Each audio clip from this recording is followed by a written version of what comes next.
യുദ്ധനിയമങ്ങൾ പാലിച്ച് യുദ്ധം ചെയ്ത് ഞാൻ തളർന്നിരിക്കുകയാണ്. സമാന്തര ശ്രേണിയിലുള്ള ശത്രുക്കളുടെ യുദ്ധമാണെന്ന് വിശ്വസിച്ച് മനസ്സ് മടുത്തിരിക്കുന്നു. കുംഭകർണനെ ഉണർത്താനുള്ള സമയമായിരിക്കുന്നു.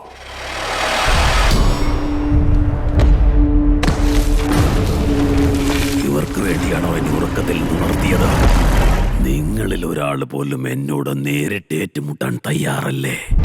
വാനരന്മാരെല്ലാം ഭൂമിയിൽ നിന്ന് പലായനം ചെയ്യുകയാണല്ലോ ജ്യേഷ്ഠൻ. എല്ലാവരും ഇല്ല ലക്ഷ്മൺ. അതാണ് നമ്മുടെ ഹനുമാൻ. നിന്റെ ശിരസ് ഛേദിച്ച് എന്റെ ജ്യേഷ്ഠന്റെ മുന്നിൽ സമർപ്പിക്കും ഞാൻ. ഇത്രയും തരം താഴ്ന്ന ഒരു ഭീഷണിയോ?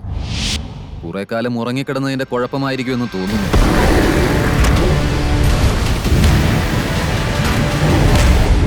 അവനെ തോൽപ്പിക്കാൻ അസാധ്യമെന്നാണോ?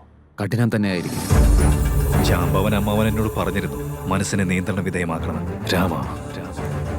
രാമ, ഇന്ന് മനോഭൂമിയിലും രണഭൂമിയിലും നമുക്ക് യുദ്ധം ചെയ്യേണ്ടതായി വരും ഹനുമാൻ അവൻ തന്റെ ഉള്ളിൽ നിദ്രയിലായിരുന്ന സർവശക്തനായ യോദ്ധാവിനെ ഉണർത്തിയിരിക്കുകയാണ്. അങ്ങനെ അവൻ ഇപ്പോ ഒരു ശക്തി സ്രോതസ്സായിരിക്കുന്നു. നീ ഒരു സമർത്ഥൻ തന്നെയാണ്. ജയ് ശ്രീറാം.